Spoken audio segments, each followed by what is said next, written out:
Viewers' discretion is advised.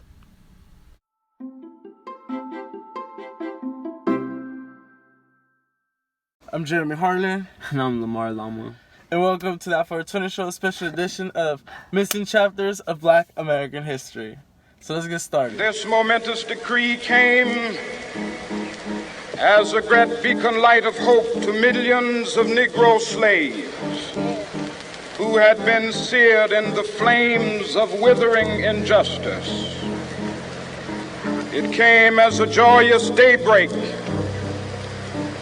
to end the long night of their captivity. But 100 years later,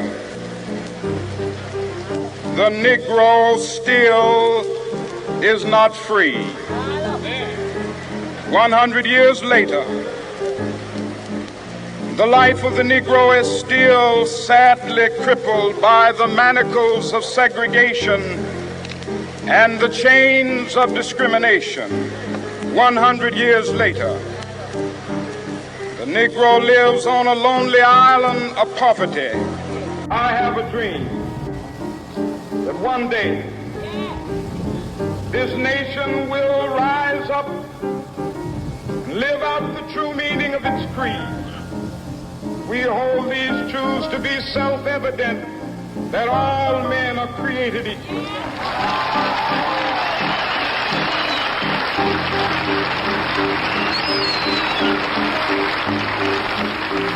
I have a dream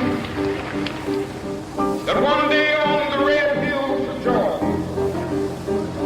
sons of former slaves and the sons of former slave owners will they be able to sit down together at the table of brotherhood. I have a dream that one day, even the state of Mississippi, a state sweltering with the heat of injustice. So we all know Central Park, right? Like, Central Park, like, it's in New York. Nah, wait. Central Park? Yeah, Central Park, like, it's in New York. You mean Seneca Village? Seneca Village? What the fuck? No, Central Park. No, Seneca Village, bro. You never heard of Seneca Village? No, what is that? Ah, you're tripping, man.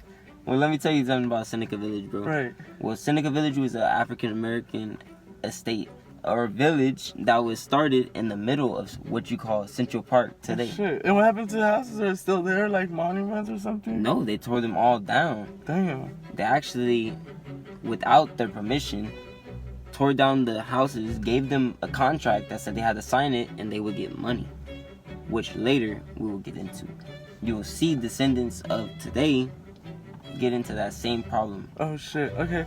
But what happened? Tell me the whole history. Who was the first one to get there? Like, so basically, in 1613, Manhattan, Native American Juan Rodriguez, African Portuguese heritage, first non-indigenous resident, he moved there. So he was an Indian. He was an Indian. And then it was in 1664, New Amsterdam Dutch, he brought about 150 slaves and 10% of the population. And this was actually what today you guys would call New York City. Oh shit. This would become New York City. Like Manhattan, right? Yes. Yeah. But it wouldn't be until 1737 that New York, or British, would be 17,000 enslaved people, or 20% of the population. That's a lot. It would grow to be New York today. And then 1790, New York, or United States, 23,000 slaves, about 7% of the population. So at first it was higher before, but it was slowly going down. But they were moving. So they had more slaves, but they were moving away. I feel it. That's crazy. That's sad. He says crazy, that's sad. It is, cause damn. And then what happened? So after that, Can I light this up, slave, meanwhile? yeah. Go ahead. The slave owners. Yeah. The slave owners and the laborers, they started to make rules that would say that basically they couldn't have slaves there anymore. Oh shit. So they would be like, okay, this rule, it would get increasingly worse, Right. and that's why the slaves were decreasing, you feel me? because it was like, okay, now you can't have slaves, it's not legal, but there were still laws that would allow people to bring slaves into the country if you already have slaves. So they would come into New York with their slaves already, and that would be legal. But having slaves there owned already would not be legal until 1799. The law of this is when the Emancipation Proclamation came into play. Slaves born after July 4th, 1799 were being free at the beginning of 1824. And in 1817, the law of slaves will be born free July 4th, 1799. To be freed by 1827, Emancipation Year. So basically, it was saying by 1827 that all slaves will be born free. Oh shit! And well, black people. Yeah, that's what they would call them. Slaves. Oh no, that's but terrible. You know, to this day, if you think about it, that's still how they treat us. We're the working class, and it's more of you guys than you think. Hey, look at us all. I heard that there's more like, huh? You heated it up. Yeah, it's hot. You didn't serve yourself yet. Oh shit! How faded was I that I forgot to serve the wax first? You gotta do that first. I heard that there's more minorities than white people. Like there's more African American, there's more like Hispanics, there's more Asians than white people. Where? Here in America. In America now? Yeah, that's what Wow, you don't know that? Of course, we're the minority. That's why they call us minorities because they don't want us to know that we're the majority. That's what they don't want us to know. As soon as we start finding out that we're the majority and they're the minorities. That's what they're afraid of. Well, that's why this whole time they've been calling us minorities. But in reality, we're the majorities. Come on now, like they needed thousands and thousands of slaves, you know, for one farm where only like 3 white people will live, and they had like thousands of black people. You feel me? So the majority was the minorities. You know what I mean? Like nobody knows that. Like they try to pin us down. Like we're not much of us. Like we don't have a lot of us, but we do have a lot of us everywhere in this country.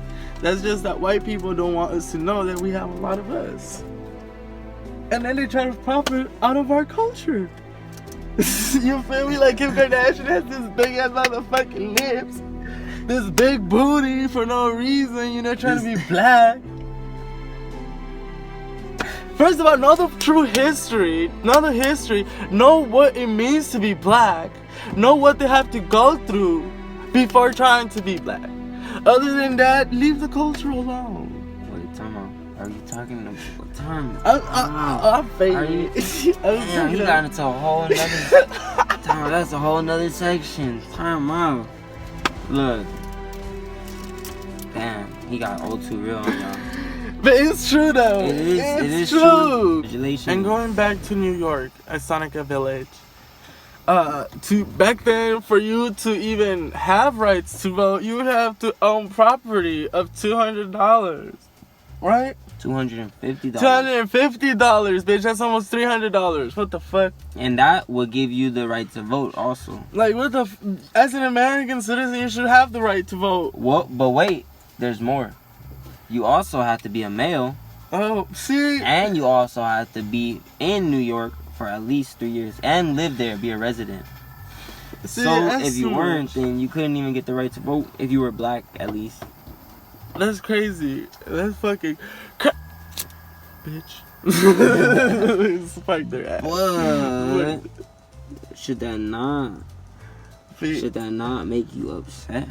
What happened? Now what happened? Should that not make you upset? You could tell me any fucking story and I'll believe you about white people, and I'll believe you because honestly, white people has done so many fucked up shit. Let's say it like this. I'll believe anything at this point. Well, basically, the first person. What you doing? It's a cologne. Yeah, but it's not about to heat up hotter than the fucking tool is hotter than that in this glass. That's a neck. Can't kill it. Oh, baby dab. Couldn't take it.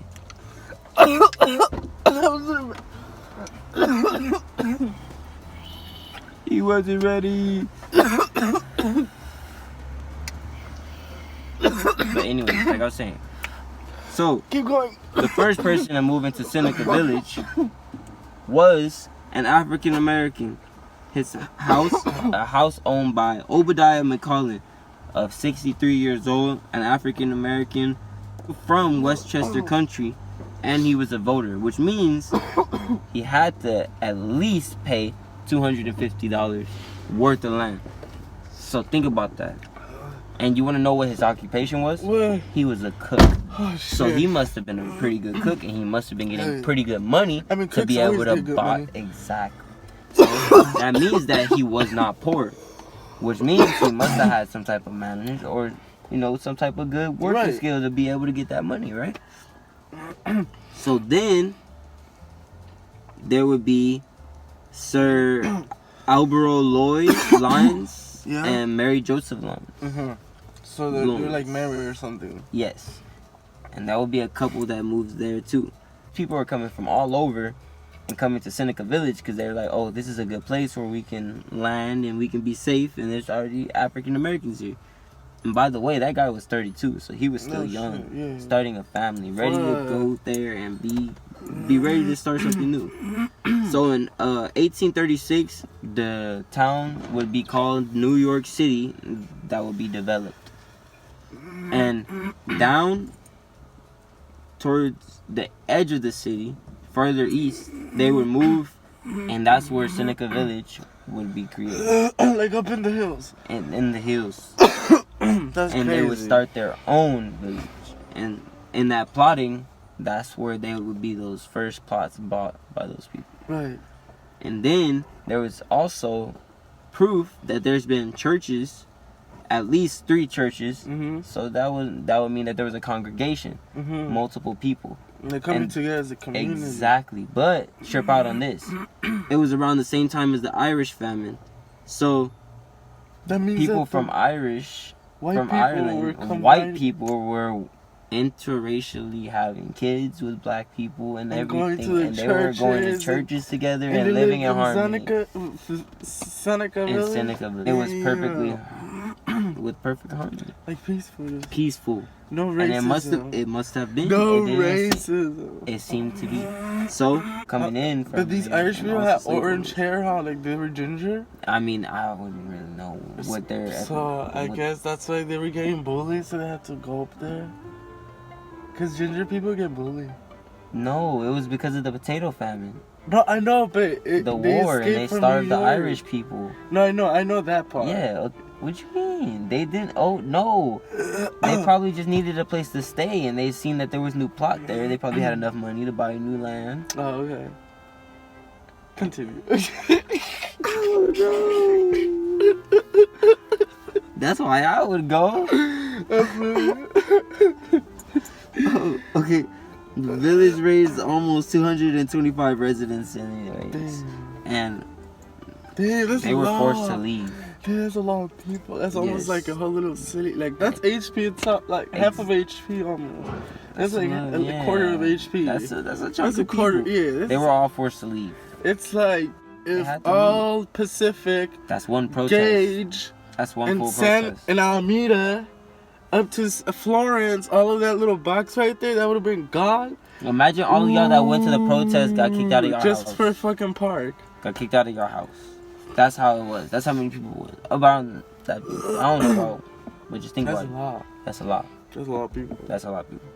Now, the most recent people up to date that lived in Seneca Village, which they're still descendants to this day, started back with Andrew Williams. And that was in 1825. Andrew Williams purchased land in Seneca Village for $120. Damn. That was a lot of money. That is. That's what I'm saying. Damn. Yes, that's almost so like he purchased a lot of land. That's almost like $1,000. And eventually, that one would be equivalent to $250. But basically, after Andrew Williams, there was the whole family just like. Well, no, actually, he was the one that bought the plot, right? But this ties in back to the part where I was telling you they kick people out, right? Mm-hmm. This is how they used to kick people out. So they offered him first $2,335. That's a lot of cash. But he knew that his plot was worth more. So he did a counter offer for $5,500. Damn. And they didn't want to give it to him. So Right. instead, they forced him out. And they ended up giving him $2,335 on April in Well, at least he got some money. 1956. He got some money. You feel me? But they also kicked him out. Yeah. But also, he was very resourceful. He didn't make the worst out of his situation. He made the best out of his situation. Like you said, he didn't at least he get got drunk. the best, right? Yeah, he got the best out of that shit. He got. You know what he did? He moved down to Newtown in June of 56, and he purchased a plot. And with that new land, he started to invest in the Andrew Williams' second education, his son. He would first start to teach him how to read and write. He would be the first one to learn how to read and write. Wow. That would be Andrew Williams the second. He would learn all of these things and become very educated. And after, birth a son that would be called also Andrew Williams. And he would go be an artist and also go to the British Columbian school that you know today. So he was an artist. He was a very good artist. Very good artist. And then he would move to California where his son and his grandson Go ahead. would make a security business and become security guards and then police officers and become into law enforcement and then have a daughter to this day who would be called Ariel Williams, who is also the keeper of today's histories of the Williams, and she knows back, and she's the one that was able to provide this information also. So it's like, without her, we would have not known this shit. Exactly. So she must have asked some pretty good people. Yeah, like that's crazy. Her parents Seneca Village are some pretty good descendants, important descendants, because they are history and they show you like how they try to erase history, because they don't teach you this in the history books. Actually, there's a lot in our history books. They don't show you this in the history books. Now you're gonna see something, you're gonna notice it, and you're gonna be tripping out. Damn, this used to be a village. You're gonna be tripping out just like he was when he took that dab.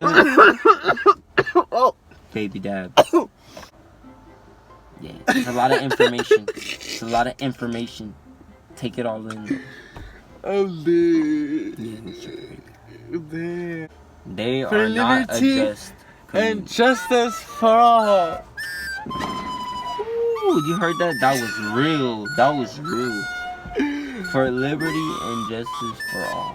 Because that's what we're standing for, bitch. No, that's what we need for it. And Because if y'all we don't don't- believe in that, and y'all don't teach it in your If we constitution. don't feel liberty, if we don't feel justice for everyone as equally, then what the fuck is this? Then what the fuck was the fucking Constitution written for? What the fuck was all those fucking days like Be sitting careful, I know down, y'all written plan. all that shit? know you're What planning. the fuck was all that time wasted when our founding fathers wrote all of that shit? For what? For we could just like step over it and wipe our ass with it? What the fuck is the Constitution there for? Missing parts of history.